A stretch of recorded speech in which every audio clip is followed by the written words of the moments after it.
ujat amahoro y'Imana akomeze kubona namwe inshuti bakunzi ba Iga Ostamina TV. Uyu munsi rero tukaba tugiye kunyarukira muri Ukraine. Muri Ukraine intambara ikaba ikomeje kuba intambara, dore ko ibintu biri kugenda birushaho kuba bibi cyangwa se kudogera. Ubwongereza bwahaye Ukraine ibindi ibisasu bya misile ibihumbi 6 ndetse n'inkunga ya miliyoni 25 z'amadolari arenga miliyari 25 z'amanyarwanda kugira ngo iki gihugu gikomeze guhangana n'Uburusiya bwagishojeho intambara. Iyi ntambara imaze ukwezi itangijwe na Perezida Vladimir Putin. Uburusiya ibihugu binyuranye byanze kuyinjiramo mu buryo bweruye, ahubwo bigenda bitera inkunga uruhande bishyigikiye.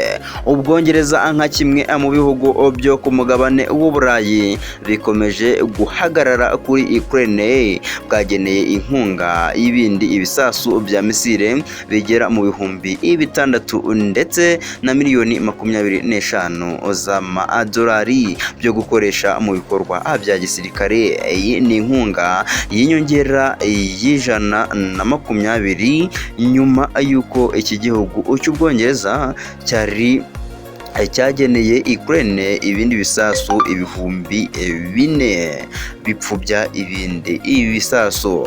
Minisitiri w'intebe w'Ubwongereza Boris Johnson mu joro ryakeye yatangaje ko iyi nkunga y'ibindi bisasu bageneye Ukraine birimo ibikoreshwa mu gupfubya ibindi ibisasu ndetse n'ibindi ibiturika byo ku rwego rwo hejuru. Naho iyi nkunga ya miliyoni 25 ikaba ariyo guha imbaraga igisirikare cya Ukraine gikomeje guhangana n'umwanzi w'ingabo z'Uburusiya. Mu nama iri bubere i Brussels mu Bubiligi kuri uyu wa kane, biteganijwe ko Johnson aza guhamagarira ibindi bihugu binyamuryango bya OTAN ndetse na NATO nk'Ubudage n'Ubufaransa gutanga inkunga mu gufasha igisirikare cya Ukraine.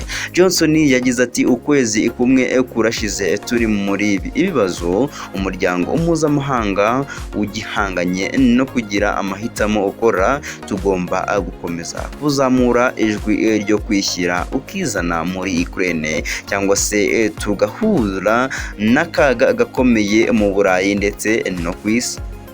Muri inama ikomeye initabirwa na Perezida wa Leta Zunze Ubumwe za Amerika Joe Biden wanamaze kugera i Buruseli, aba bayobozi bategeka ibihugu bikomeye ku isi baraganira ku nkunga bakwiye guha Ukraine, yaba iyo mu buryo bwa gisirikare, iyo